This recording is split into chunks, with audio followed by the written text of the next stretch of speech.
Hello, Simone. I'm excited to be here with you today. Today, we are going to be discussing the concept of the woke right and how it has evolved to be a tool to attack people like you and me. And we are also going to be discussing the play-by-play of a piece that has sort of gone viral on this, that is a tool for how the non-woke right can attack and destroy people like you and me. Ooh, okay. Now, here, when the term was first popularized by James Lindsay, I don't know if he coined it, but the broad, vague idea is it was for sort of right-wing extremists who used some tactics that reminded them of the left, like not really engaging in debates, not really engaging in the other side critically, etc. Identity politics, right? Identity politics, yeah. It has dramatically evolved since then as a concept to mean the new right as a political movement, to very explicitly attack people like you and me. And so to give you what I mean, I'll be reading a bit from the piece here.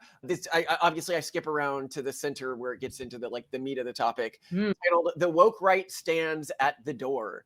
And so they say, the MAGA right has strange and sinister qualities which look nothing like the traditional religious wing of conservatism familiar from our era of William F. Buckley, or anti-government libertarian conservatism of Barry Goldwater and Ronald Reagan. Its anarchic rejection of truth, its Nietzschean-esque embrace of power as self-justifying, its unashamed anti-liberalism, and its glee in transgressing boundaries and giving offense are something new to the right. And I'm going to stop there before I go into the next part, because I'd actually say everything he says so far is exactly this channel. You know, not the traditional religious right. Yeah. Certainly we're not libertarian either. We have criticized libertarianism. The rejection of what he calls truth. Now keep in mind, when he says truth, he'll get into what he means by that later. He means the truth that's decided on by the elites. Oh no! Basically, and how dare they question what us and the intellectuals say. Really? To protect the world from devastation. To unite all peoples within our nation. To denounce the evils of truth and love. To extend our reach to the stars above. We talked about the Nietzschean embrace of power as self-justifying. First, we're fans of Nietzsche. We've said this in other videos. Not enough to pronounce his name correctly. I read his stuff and I thought it was good. It was more like I went to his stuff while we were doing a podcast because I was like, how bad can this really be? And I'm like, oh, this all sounds fairly inoffensive and like decent advice. And if that niche guy, decent advice. Yeah, niche. Look, I'm not going to dirty my mouth with un-American words or sounds, okay? Again, transgressing boundaries with with a joke like that, right? You know, sort of playing into this. The idea of power is self-justifying. Well, I wouldn't say that the new right sees power as just self-justifying. It does see power as, and we'll get into this because we're also going to get into in this video the concept of, is there such a thing as like should we hold to the concept of no enemies to the right? And is it a reference to the phalanx? Oh, it might be, but the point of it means it's like the right wing, and the right wing generally doesn't, is it doesn't eat its own in the way the left wing does. And it's like, let's not start that in the way these people trying to coin this new this woke right. Otherwise you'll break the line. That's why it was to the right. But I will say, and we'll get into this later, okay? Yeah. There is actually utility in being able to call out certain types of right-wing beliefs as damaging and traitorous. Yeah. And here I'll get into, I'll use sort of Nick Fuentes as an avatar for this. Is specifically, we need to, well, we shouldn't call out an individual for having beliefs that are extremely right-wing. I think that just shutting down conversation, not engaging with that stuff, I think that's bad, right? Yeah, totally. But if you come to the table and you used the right-wing sort of social media ecosystem to build a platform, and then you start to say, if the mainstream right-wing organizations like the president and stuff like that don't capitulate to my vision of the right-wing party, I will tell my voters, which he did, to not vote for mainstream conservative candidates. You're just, and I'd even say that all of that is okay up until the point where the direction you want them to shift could never win an actual election cycle. And if you are playing this game, and it's clearly not, like even if I secretly held all of your beliefs, I would not be doing the things you're doing because they are directly counter to your own stated beliefs. And so if you are doing them, it must mean you don't really hold those beliefs and you're just sort of parasitizing the right-wing social media landscape to build clout yourself. Or you're just incredibly stupid and can't think 5 steps ahead. But I'm going to guess it's the first one. And we'll get into evidence for that and other things here. So I do think we do need to be able to say when somebody's regularly telling their followers to not vote, or not regularly, if they ever use the goodwill of the right to build a right-wing audience and then tell their followers not to vote for mainstream right-wing politicians, especially if it's over insane things like Trump's VP being in an interracial marriage. Buddy, if we go back to a party against interracial marriages, you're not going to win any election cycle, even if only Republicans are voting. But we'll get into all that in a second. But so the reason why I was just going over all this, transgressing boundaries with degrees, anti-liberalism, a lot of people see a lot of our philosophy because we've done videos where we talk about the benefits of monarchy, where we talk about the benefits of social systems where it's not one individual, one vote, where we talk about ways that capitalism could fail us, because we're open to criticizing these questions. And then the old right just wasn't open to questioning or criticizing these things. And you see this across the right now, whether it's Curtis Yarvin, mainstream right-wing monarchist who's been on our show, so obviously, aligned with us, or the aristocratic utensil, another monarchist who's been on the show. And so when they say the woke right now, they're talking about you, me, and our friends. And they're saying, why can't we just go back to that theocratic system, that libertarian system that was still aristocratic and elitist, where we held sway? Wow. But gosh, it's really, I just this morning listened to Barry Weiss's interview with the author of the Free Press's piece on the rise of the woke right. And this is recontextualizing so many of the things that the author was saying. Because he was really arguing that this is identity politics and it's just white nationalists and they're coming for your sons. But then, he was talking about various instances where there were people who were like a radicalized headmaster at his son's, I think it was a classical Christian school. And he was clearly identifying as one of those more old guard 90s Republican Christians who wanted to legislate their values upon other people, whether or not they held his same religious beliefs. So, wow. Which is not cool from our perspective. Get off my lawn. And I'd also note here that they try to police the arguments that you can make. So they'll say something like the woke right is, white nationalists, when they're generally not white nationalists, because they play identity politics, right? Like, but they would play us as playing identity politics, because we've pointed out before, right? Like, there genuinely is a sort of evolved cabal of interests that victimizes straight white males throughout most of the West. And you are trying to set up the game board to say that we can't say that we can't see that we might have a shared common interest with anyone else who's victimized for this same reason. Now, note, this isn't just straight white males black males are victimized by this system. White women are victimized by this. Well, white women are probably the one group that's not. Let's say Chinese women are victimized by this system. A lot of people are victimized by this system and have common cause to recognize that they are. But when you point out that we're not allowed to recognize that, and we're not allowed to have in-group preference as a system for fighting that, you're sort of defanging one of the core arguments you can make that's not in the traditional theocratic camp of arguments to prevent us from having relevance. And yet it is absolutely something we need to recognize within the current world. But I want to get back to the thing that they're getting fundamentally wrong. And its glee of transgressing boundaries and giving offense are something new on the right, an embrace of postmodernism, which until recently was exclusively property of the illiberal left. And this is what they're all getting wrong. They keep associating, and you'll see this throughout this, is the new right, or the woke right, as they call it, with postmodernism, and they draw this because they see our glee and transgression values. If you look at our video on the aesthetics of the new right, we did with Raig Nationalist and sort of the aesthetics of his magazine, Man's World. You look at the art of this, you see tons of boundary transgressions. You see integration of AI and anime with our memes and everything like that, which people see as like low culture and vulgar, and they're trying to police us into not using these things. But we don't do it for the reasons that the postmodernists do it. Essentially, and I looked up, like, what's the definition of postmodernism? Because if you're watching this and you're like, what is postmodernism? Postmodernism is characterized by a rejection of grand narratives and universal truths associated with modernism. And we'll get into what modernism is within these guys' minds and everything like that.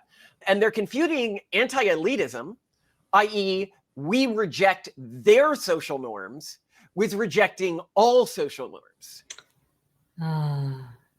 So they basically came and they go, why won't you play with the rules that we set up?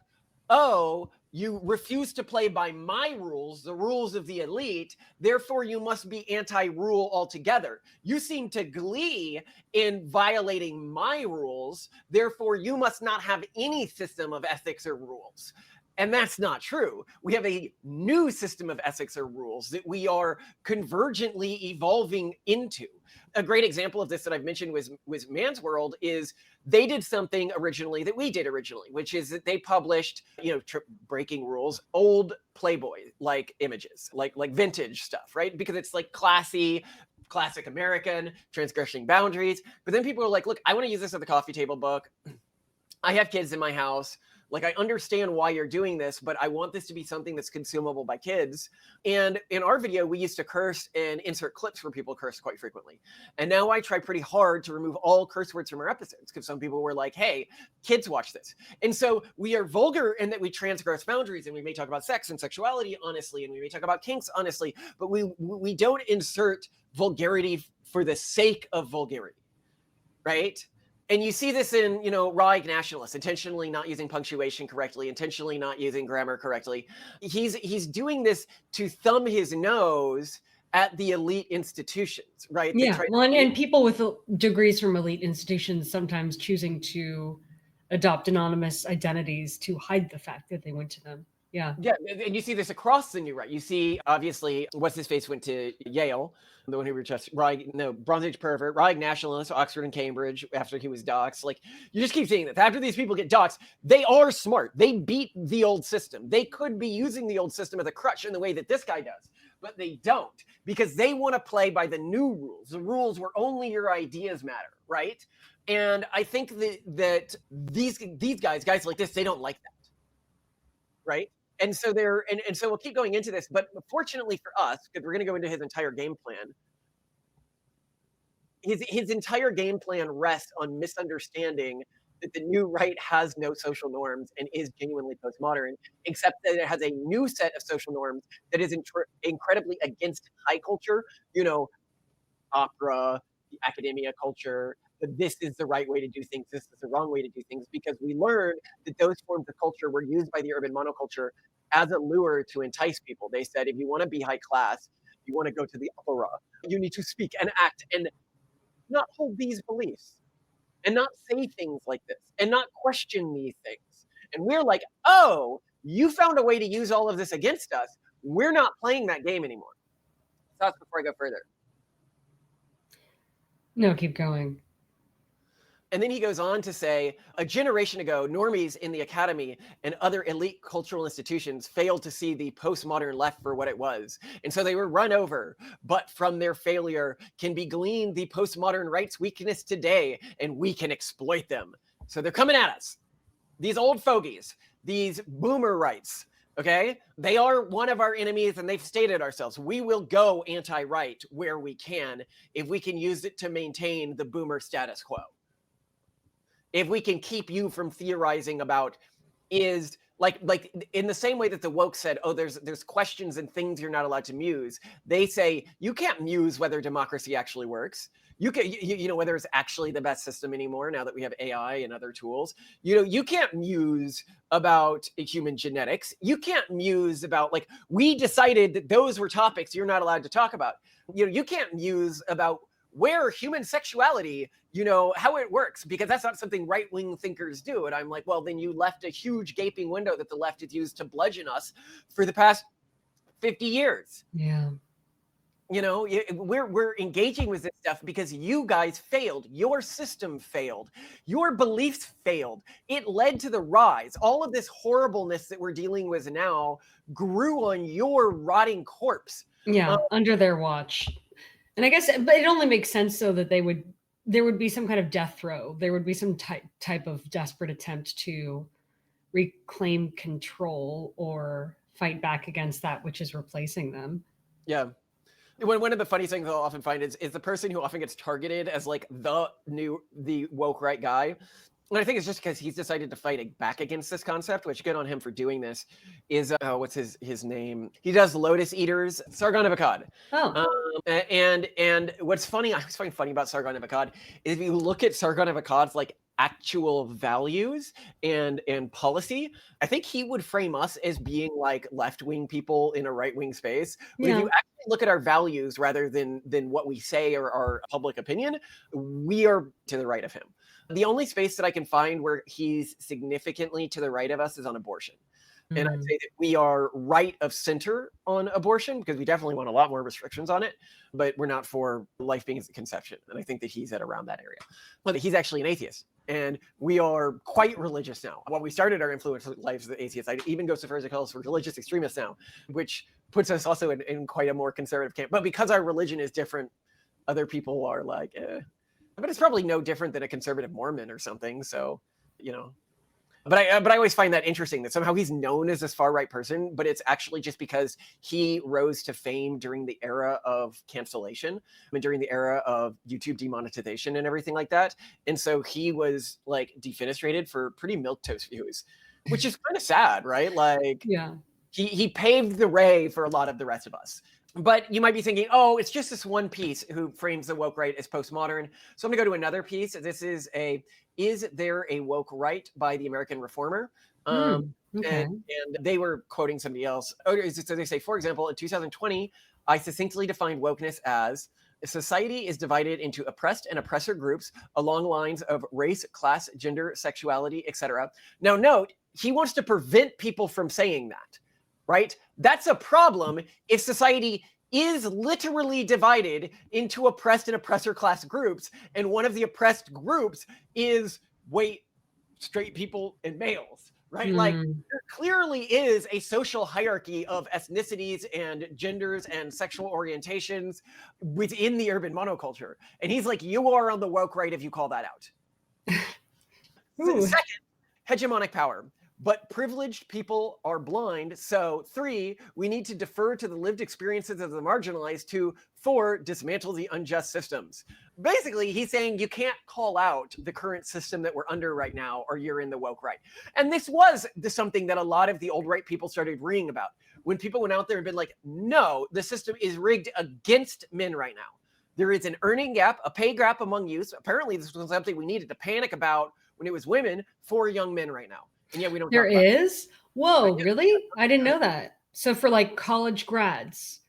Yeah, it's an employment gap.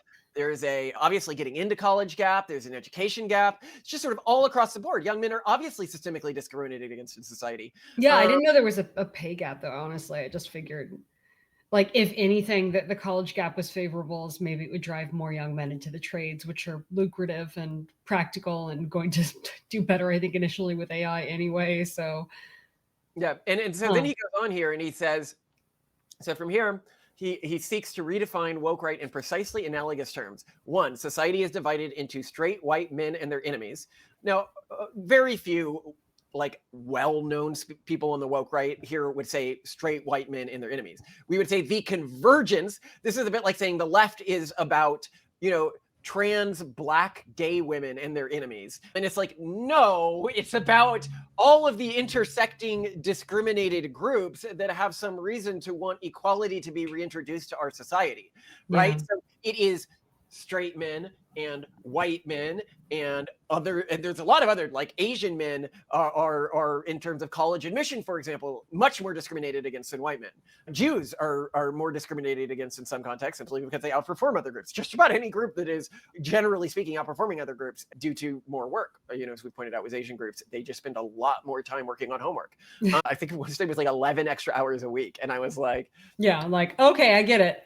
they're trying to normalize for that, remove that from them.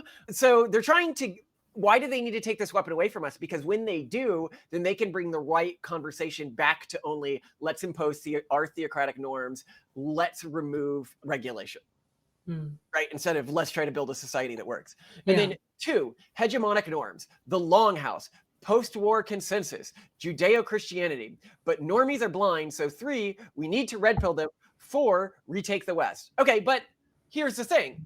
The West has been conquered by the urban monoculture. This is very obvious. This is a new cultural movement. If you view your culture as an iteration of the ancient Western tradition, and keep in mind there's many, they pretend like there's one ancient Western tradition. Like, for example, the most base level, the Protestant tradition and the Catholic tradition are not the same tradition.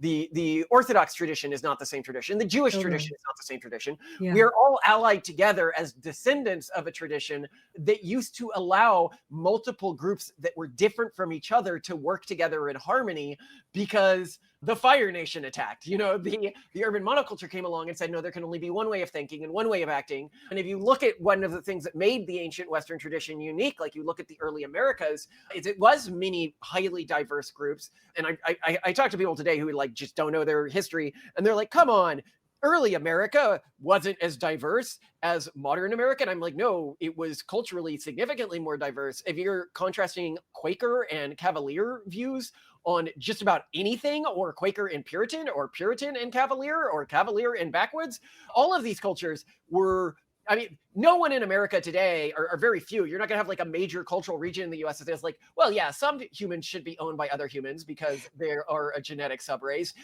but that was common back then. And it was like an Well, they must be referring to racial diversity then, I guess, right?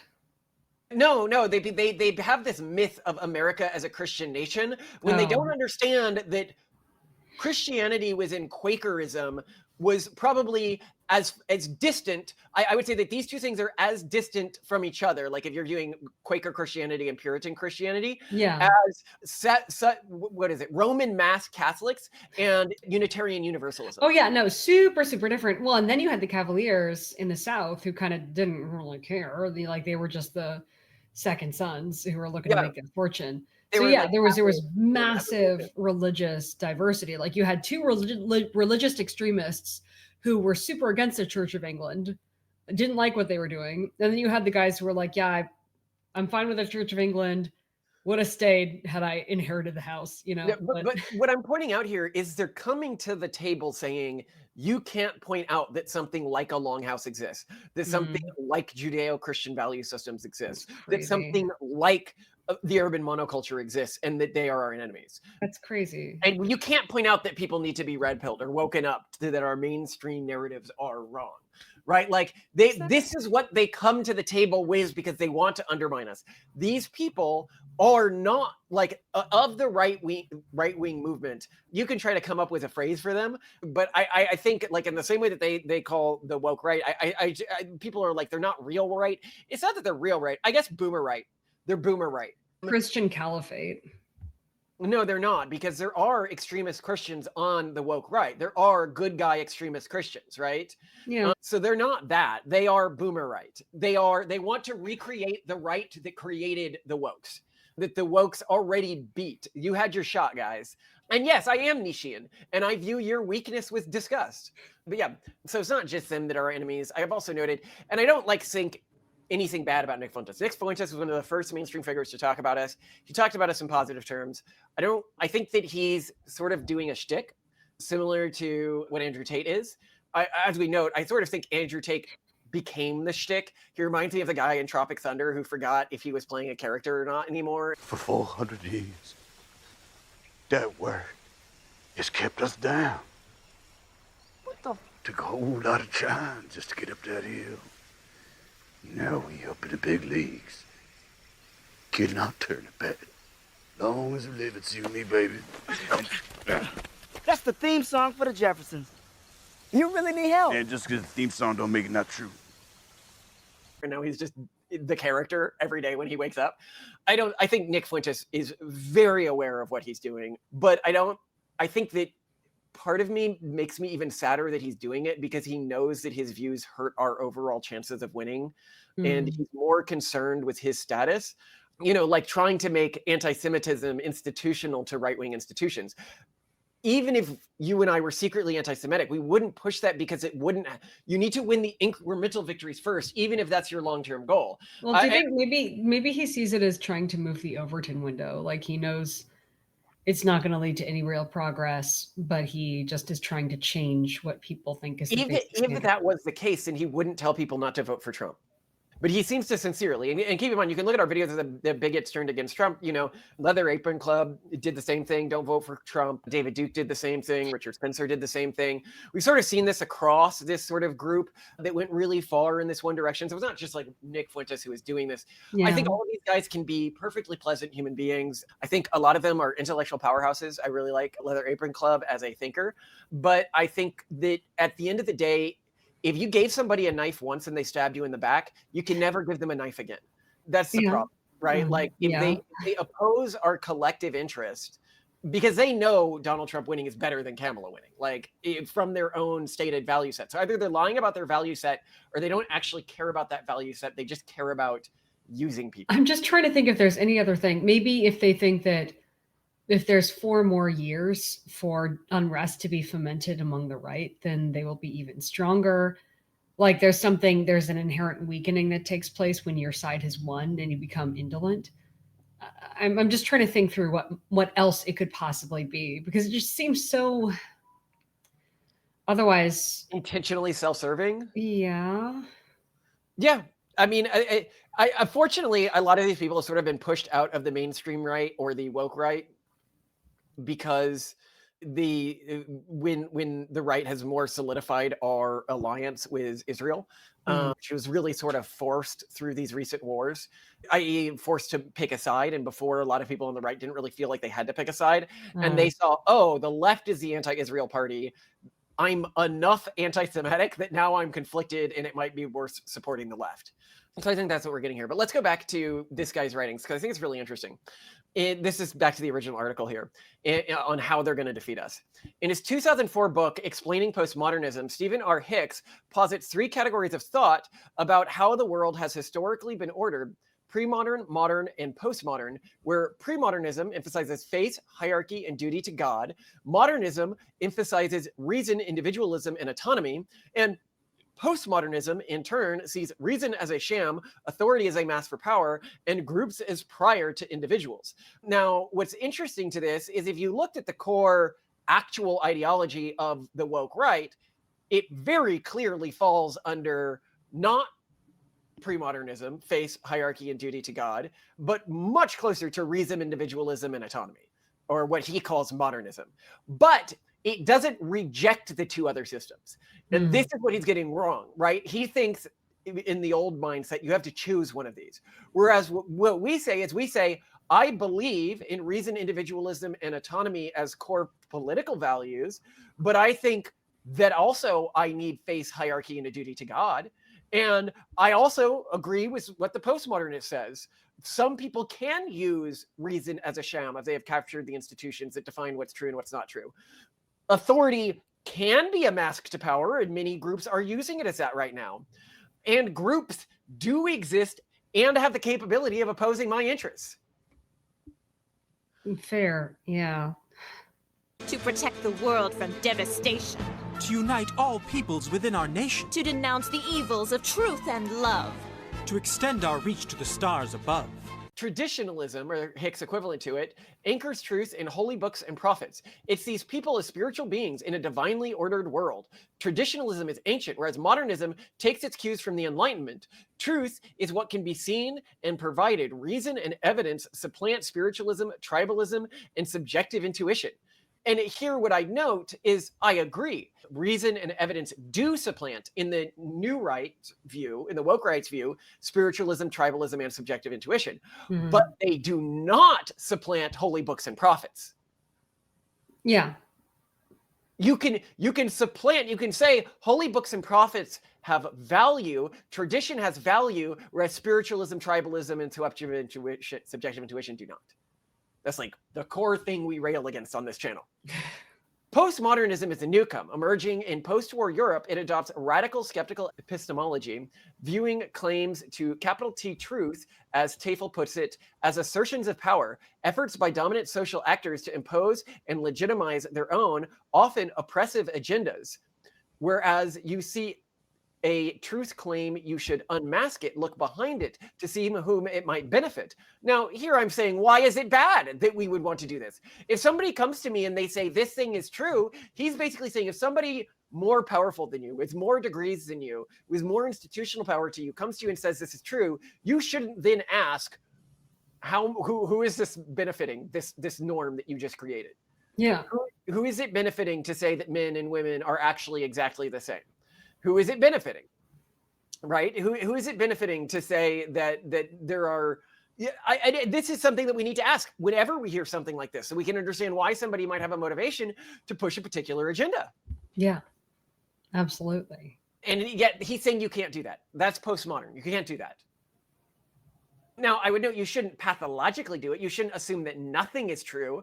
But if anybody comes to you and says this is true, because I have more authority to you rather than because of reason and logic, that is something you should be questioning. Scientific modernism wants to assess claims, not claimants. Postmodernism reverses the emphasis. Who were the scientists, says Toffel. What color were they? What gender? What country were they in? What biases do they have? He's saying you can't ask those questions. But you need to. It matters.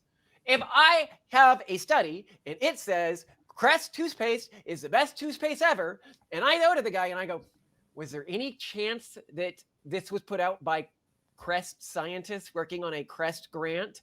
And the person is like, well, that's a pretty racist question to ask. You're like, it's not a racist question to ask. It matters. Was it the Crest scientists? But it matters just as much if you're talking about an in-group thing. If I read a report saying, Catholics are the best, everybody loves the Catholics, and it's put out by the Vatican or by like Notre Dame's University. I mean, Notre Dame is super woke now, but you know what I mean, like old school. I'm gonna need to have some skepticism around that. But I can't do that when it's an ethnic group. What if a Chinese scientist put out a paper in China saying Chinese people are better than every other ethnic group? That could happen. You don't think that I should take into account that a Chinese scientist did that? What these people are trying to do is use core arguments in the same way the left does, like simple arguments, like a Chinese report that comes out from China saying Chinese people are better than everyone else, that if I call that out, I'm a racist. They're trying to defang us of individual arguments here, individual pathways of argument, until there's nothing left but their old system that they used in the 50s and 60s. Wow. Then to continue, you see what I mean there? This whole woke right thing is more insidious than you think. Yeah, yikes. Yes, but when the enemy proverbially controls the definers of truth within a culture, you know that, and I know that, and you tell me that, oh, sorry, this is something I wrote and I just said all that. Oh, actually, I think it's a good point, so I'll read it. Yes, but when the enemy proverbially controls the definers of truth within a culture, and you know and I know that they do, and you tell me I cannot question them, you are showing your hand. You are the enemy. Which is the truth about these people. When they say you can't question dominant narratives, they're showing they are setting the dominant narratives. In fact, I wouldn't be surprised if many of these people vote against Trump and just say that they are on our side. But anyway, radical skepticism is like the acid that eats through every container. And sure enough, postmodernism, skepticism undermined itself. How could it be for anything if all truth claims, including its own, are masked for power? The answer came in what Pluckows and Lindsay identify as a second wave of postmodernism, which handily enough exempted itself from skepticism. Identity and oppression now took center stage. Society is best understood not as an association of autonomous individuals, but as conjugaries of groups contending for dominance and organized into hierarchies. The third wave thus came to embrace exactly that sort of dogmatism and authoritarianism, which the first wave of postmodernism had set out to challenge and overthrow. Well, I see that this happened on the left, but that's not why we're throwing things out. We're not throwing them out reflexively in the way that previous groups are. We are throwing them out as a matter of self-protection. We are examining them. We are saying people have used authority to mask things. People have used truth claims to mask hidden agendas, and therefore it's worth questioning them. And people have used high culture and saying this is vulgar and that's vulgar to control our actions. Absolutely. They define questioning these things. Like this entire string of questions I've been asking is a vulgar string of questions for a old right Tea Party, right? You know, or whatever the F it is that they did. All right, so then to skip ahead, because it was unmoored from any commitment to objectivity or consistency, you could work both sides of every street. Even better, it's radical skepticism. Here he's talking about the original wokeism, rejection of norms, and revolutionary energy made it seemingly impervious to rational arguments and moral objections. A perfect rhetorical fortress, as George Luca and Ricky Scoffel call it. Now, note here, he's talking about you can't be radically skeptic. I think we need to be radically skeptic in a world where the dominant cultural force has basically said it's our enemy, right? Yeah. We need to reject cultural norms when the dominant cultural force is our enemy because they set the cultural norms, and doing both of those gives us revolutionary energy. That doesn't mean that we are anti-rational argument. It means you need to actually make that rational argument and just say that you are confronting cultural norms. Yeah. Objecting to woke's hypocrisy, inconsistency, and empirical shoddiness got you mocked, disqualified, and personally attacked. However philosophically unintelligible woke may have been, its rhetorical virality and sheer aggressiveness conquered the intelligentsia with astonishing speed. And he's right about this, that did happen, but it doesn't undermine that we need to be skeptical and reject social norms to win. Stephen Heck's 2004 book on postmodernism, so now I'm reading from the book.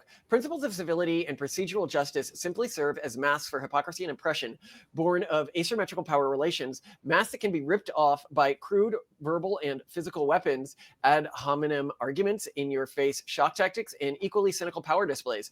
Disagreements are met, not with arguments, the benefit of the doubt, and the expectation that reason can prevail, but with assertion, animosity, and a willingness to resort to force. Having rejected reason, we will not expect ourselves or others to behave reasonably. And again, here you can note that this is trying to correlate skepticism with stuff like ad hominem arguments. Fighting against powerful institutions is a sort of pathology, right? A decade later, his description is very accurately characterized in what might be called the alt-right. My own first glimpse of this strange new phenomenon came in 2014 with the eruption of Gamergate, an episode in which anonymous trolls heaped abuse and threats on a female game developer. Note the way here that this individual who claims to be on the right, our ally, is anti-Gamergate. Gamergate, an episode in which anonymous trolls heaped abuse and threats on a female video game developer. Well, okay, he's not one of us. All right, okay. These people are our enemies. They are they're not our enemies as much as the traitors are our enemies, because at least presumably they still vote our way. But we need to keep in mind that they are coming for us and they have declared war against us, right? And I think a lot of the right needs to pick a side, like especially the theocratic factions, because they can find a home on either side. They can either join people like this who want the old social norms back, who want to control with power, or they can join the alliance, the diverse alliance, which represents what these people call the woke right, which is okay with subverting cultural norms. And as we've noted in our other stuff, this largely also came as a shift as the cultural power center of the right moved from the Cavalier cultural region of the United States, or the Deep South cultural region, to the greater Appalachian or backwoods cultural region, which basically went from an aristocratic cultural tradition to an anti-aristocratic cultural tradition, which you see in right wing. Vulgarity is an anti-aristocratic thing to do. It's a way of signaling that you are not attempting to play the mainstream power game. And that's why it's seen as authenticating authenticity within what he calls the woke right. It's why Bronze Age Pervert intentionally misspells things. Yeah. It's why Zero HP Lovecraft intentionally breaks social conventions when he's talking. While the campaign was not political, it codes as white, male, right-wing, and aggressively subversive. This is what he talked about Gamergate. Although better-informed friends warned me to pay attention, I shrugged off Gamergate as random online craziness. In reality, it debuted the Joker-like nihilism of the postmodern right. And I'll note here, everything he said up until then was right. It did. We've had episodes where we talk about how the modern right came from this moment, Gamergate. But Gamergate, they were completely justified. Like, it was insane. A woman was sleeping with games journalists, and they weren't disclosing this, and they were writing about it. And she was cheating on her boyfriend the entire time. She wasn't exactly a bastion of the conservative values that I think this man stands for, but he's still choosing to side with her, technically speaking. Right. And right here, he's like, my friends warned me to pay attention to this. I thought it was beneath me. Very much he's signaling, I am not the type who cares about what goes on in gaming culture, right? Like he's signaling why he doesn't engage with slow culture. He goes to the opera. He goes to plays and Broadway, even though those have been the vehicles of transmission of the woke mind virus, of the urban monoculture. Yeah. But what okay, I don't think opera is, but it's certainly been a status signaler among those who are part of that community. But what he gets wrong is he says, in reality, it debuted the Joker like nihilism at the postmodern right. Nothing could be further from the truth. Nothing about the postmodern right is nihilistic. You can watch our episodes on this, but I'd argue it's the exact opposite. It is extremely vitalistic. Yeah, in the face of nihilism, it says, no, we are proud of who we are. We will fight. We will endure. We will take the future. Absolutely. Yeah, and he's like, but what about your weird pervy anime art? And I'm like, I'm not going to let you police what I think is cool. Yeah, I think Shinzo Abe saved Trump, and big tittied anime girls look cool, and that, Trump is a BA with like missiles coming out of his mouth. You want to police how vitalistic I can be because you see vitalism and a love of life without concern for your constraints as vulgar, because you use vulgarity to police other groups to force them to fit into your cultural norms. Someone who did notice and appreciate what was happening was Angela Nagel, whose 2017 book, Kill All Normies, presciently identified the convergence of the alt-right with the far left. The alt-right, she observed, is a transgressive and rule-breaking as the left once was. True. Like the left, it gleefully subverts cultural norms, struck smug, ironic poses and embraced harassment and bullying. First of all, no, you really don't get that much bullying on the right, except when people have doubled down on positions that explicitly hurt other individuals. The Gamergate stuff happened because the girl who did all of this, when she was called out for it, didn't point out the fact that she was using the fact that she was sleeping with people to screw over other indie game devs in terms of not getting coverage. She didn't pull back. She immediately reached out and tried to attack and ruin the lives of the people who were calling her out. That is, every time I have seen the quote-unquote woke right fight back, it is because somebody else attacked first. If you look at the Anna Valens, who was the most recent person canceled, who did all these attacks trying to ruin Kirsha, the Fox VTuber's career. Again, like, we don't care about your norms. We can be a VTuber. We can be an anime Fox VTuber, whatever, right? Like, she could be a mainstream figure of the woke right. But we do that, and then some psycho comes in and tries to ruin our lives by lying about us with very normal takes. And we say, okay, F you, we can fight back. We're not afraid of fighting back. They are, right? We understand that this isn't just about political battles, but people need to understand the reason why we're not going to see VTubing eaten by the wokes in the same way gaming was, or as fast as gaming was, or as fast as, even with other fields like tabletop gaming and comics, is because they didn't fight back. The first time somebody says, well, this is my space. We had the other time where somebody was canceled recently, which was Return of Shadows, or like in Love of Shadows or something. The guy who did this big rant against conservative YouTubers and saying that they're not welcome. Conservatives aren't welcome in the horror genre space. Right. It's like, how effing dare you? Because the moment one person gets away with this, then other people do it, and then you really aren't welcome. You're not welcome at conventions because people go and they call up the convention staff and everything like that. And he's saying you can't fight back. because he's not on our side. He's like a person who's been injected into the right, trying to get us to make all of the dumbest moves possible. When Milo Yiannopoulos, a prominent right-wing influencer, said, quote, birth control makes women unattractive and crazy, end quote, was he just kidding or being truly misogynistic? What the heck do you mean misogynistic? Birth control can change women's physiology to an extent. Yeah, And but sometimes for the better. The one birth control that I was on the longest controlled acne, so I'm just saying. Yeah, my experience, less acne and less mood swings is generally for the better, but some women it just makes worse, right? And we need to talk about this. Some girls, they don't understand that birth control can have negative effects, right? Because and it can also especially profoundly affect sex drive. So yeah. Was Pepe the Frog a lighthearted meme or a racist hate symbol? It was a lighthearted meme that you turned into a racist hate symbol. It was a lighthearted meme about a racist hate symbol. In the same way that 4chan was like, let's see if we can turn the okay sign. Let's see if we can get wokies to see this as a racist hate symbol. And then wokies did. And then a few bottom feeding like actual racists started using it. And wokies were like, oh, you see, that's our proof. It's like, no, really, we're just making fun of you for freaking out about everything. We're violating your cultural norms because it's funny. It's funny to watch you freak out like it is that spazzy kid in class. Was triple parentheses around Jewish names prankish trolling or a veiled threat? You just couldn't tell. And really, this one, because LOL, nothing matters. It's like, no, things do matter. It does matter that people tried to use the claim that Pepe was racist to attack people who were playing around with a lighthearted meme.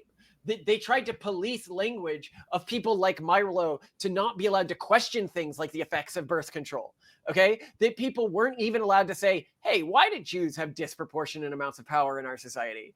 That's not a question you're allowed to ask in the old paradigm. Has this guy the old paradigm of boomer rights, you mean? Yeah, the boomer right. Because the boomer lefts are questioning stuff about Jews all the time. Yeah. The left, everyone is doing that. One sees here the same subjectivism that became the hallmark of left postmodernism because objectivity is fiction. There is no single reality, but rather my reality and our reality contending against your reality. And with no objective basis to choose, narratives must struggle to dominate.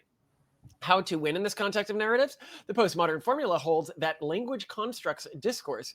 Discourse constructs power, and power constructs reality. Manipulating what people say thus manipulates reality itself. This explains the postmodern left's obsession with language, from neopronouns to terms like pregnant person. The idea that words are violence, And I mean, they're not wrong about this. That is a good strategy that they were using. And then ... And then he tries to parallel this in the woke right, where he says, consider in parallel how the Trump administration controls language. Already, according to a recent report from Semaphore, quote, across the government, the Trump administration has clamped down on language. Multiple agencies have ordered the removal of gendered pronouns from email signatures, while White House has said it won't respond to journalists who with pronouns in their bios, end quote. So, they have. Oh, goodness gracious. Know what he's doing here, how he's defining the woke right playbook you're not allowed to use. He's saying you're not allowed to criticize pronouns. You're not allowed. What? You're not allowed to roll that back. Trump is rolling back something the left, the wokes put into place that was genuinely effective at changing social narratives, genuinely effective at policing who could do what. Because right-wing people did business with people whether or not they had pronouns in their bios. Yeah. Left-wing people only did business with people who had pronouns in their bios. Do you not see how unfair that is? But he wants them to maintain that asymmetric advantage by tying our arms behind our backs. J.D. Vance said in 2024, when confronted about false stories that immigrants eat pets, he's one of these people who had a spasm about that. If I have to create stories so the American media actually pays attention to the suffering of the American people, that's what I'm going to do. And he's freaking out about this, right? Like, why? The point matters. The point matters is that it's believable. Like, we all know from what's happening with immigrants now that something like that could have happened, right? The reason why the left freaked out about that specific thing probably maybe didn't happen is because they don't want to accept the wider message, which is that normal Americans are suffering because of immigration and unchecked immigration into specific areas. How can I say this in a way that the media will actually cover it? If I just say normal Americans are suffering because of immigration, the media is not going to cover that, are they? You know, and I know they're not going to cover that. If I say they're eating dogs and cats, okay, now because they think they can get something on me, they're going to cover it a bunch, right? And he's saying, you can't use that. You can't use that effective tactic, right?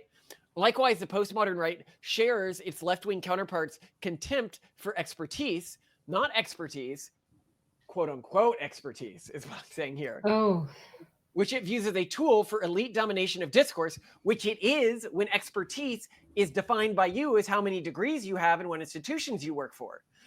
Which is why so many of the new right figures who had all these degrees didn't lead with these degrees. In respect, the appointment of conspiracy-minded Robert F. Kennedy Jr.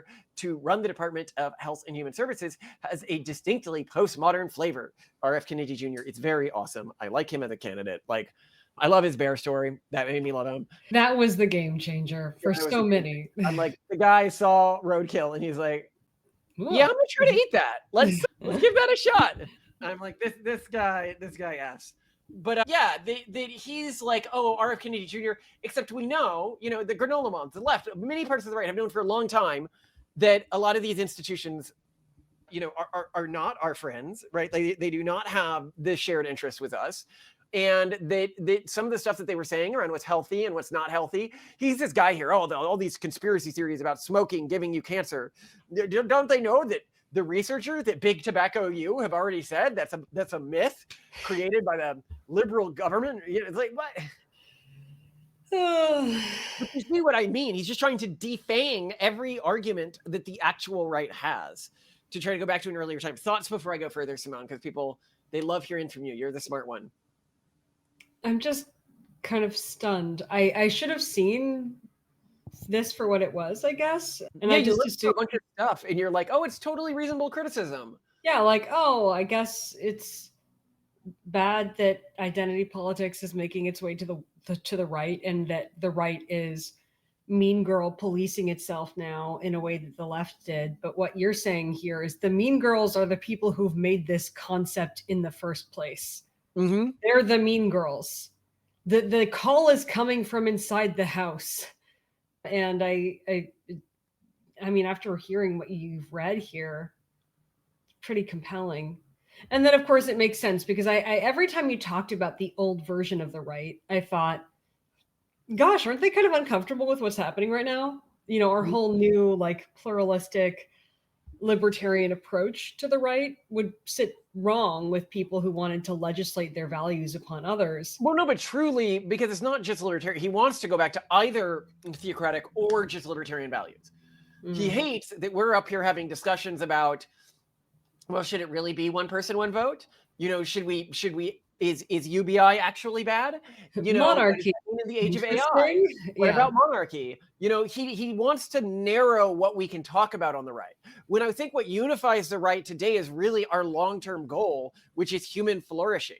Well, and this is why I think you refer to it as the new right and not conservatism, because it isn't about going back to tradition.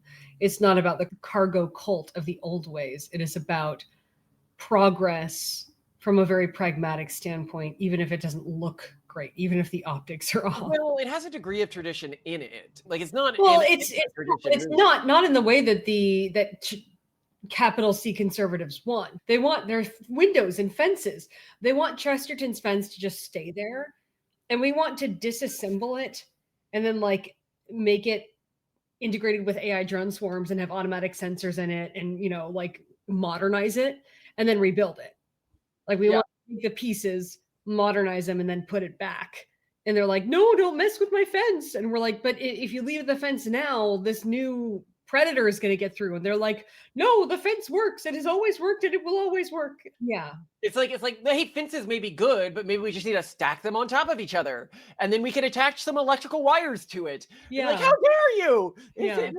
There's never been electrical wires on a fence before. Yeah. It's like, well, look, we're not anti-fence. We just don't think that this fence is going to keep out the jumping leopards. Anyway, Christian nationalists, libertarians, and MAGA populists share no common view of role of government for the common good. Traditional conservatives call for Christianized post-liberal order is thoroughly incompatible with modern conservatives' embrace of individualism, freedom, and dynamic entrepreneurship, and boasts it crosswire than the postmodern right's leering nihilism. This is wrong. They actually do have a lot that they get over. Look, we are the very much like the logic, order, science types. And I agree with the Christian, like the traditionalist, old school Christian types. I mean, we're Christians as well, but I'm talking about, you guys know what I'm talking about. The Sunday school types. We agree with them on everything where we can actually win an election. So, for example, we may disagree that like gay marriage should be banned or abortion should be legislated to begin at conception, but we're not going to win elections if we take those views. So it's irrelevant. Right. They may disagree with us on, wanting a super soldier program and government gene editing Manhattan program, but that's never going to win an election anyways. Right. But on restricting access to abortion, yeah, we both agree with that. On keeping all this crazy alphabet soup stuff out of schools, yeah, we agree with that. And we agree on all the areas that actually matter. On decreasing the size of government, yeah, we can agree on all of that. Of trying to find a way to make the economy work in a post-AI world, oh yeah, we agree with that. On, globalism being a bad idea, yeah, we agree on that. We agree on every area where we can actually win. That's why we work together so well. Yeah, exactly. The game plan for the postmodern right then is to not earn a place in the philosophical firmament, build a durable coalition, or prove itself in government. It cannot make a cohesive case, play well with others, or run anything well. Just fundamentally not true. Anyone who knows, like we work with groups like the Heritage Foundation and stuff like that, which is an old school group as well. They've just decided to join the woke right, the right that's this collection of others, instead of sticking with these guys and trying to police what it means to be right wing. Instead, it relies on shock, surprise, and aggressive disregard for norms to neutralize opponents, then embeds itself in institutions to stay in power. No, it uses shock, surprise, and aggressive disregard for norms because the norms are being set by a group that is antagonistic to us, and the shock and surprise is what they feel when we ignore them. And we can tie up here. But yeah, I think that this guy is a very different type of threat than the traitors. The boomer right is a different type of threat than the traitors. And I think we just need to call them what they are, boomer right. Like, it's boomers, boomer through and through. Boomer right is not friends. Boomer right is what created woke. They are less than friends. If they ever win again, woke will beat them again because woke has beaten them before. We use different tactics from them, and they want to defang us of all of those tactics because they see the tactics working, and they want to go back to a world where they have control. And we don't want that. That's not in our best interest because we actually want to win. That's actually the goal. As J.D. Vance said, thank God he's hopefully going to be the next president. Yeah, I'm hoping for it. And you saw, this all seems so innocuous to you when it's laid out in something other than this. And then you see it in this context and you go, you bastards. You bastards. And I just can't believe these people portraying Sargon of Akkad as like this far right figure. The dude is so... And I don't even mean this. He's curmudgeonly and pretty conservative in his views. By conservative, I mean like I don't think there's a whole lot of stuff that he says that's really radical.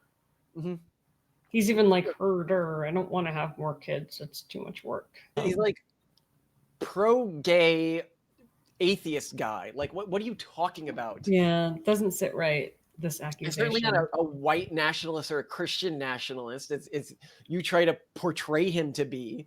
I read. I am disappointed that he's never done anything with us or interacted with us, but I think we're just too edgy for him, to be honest.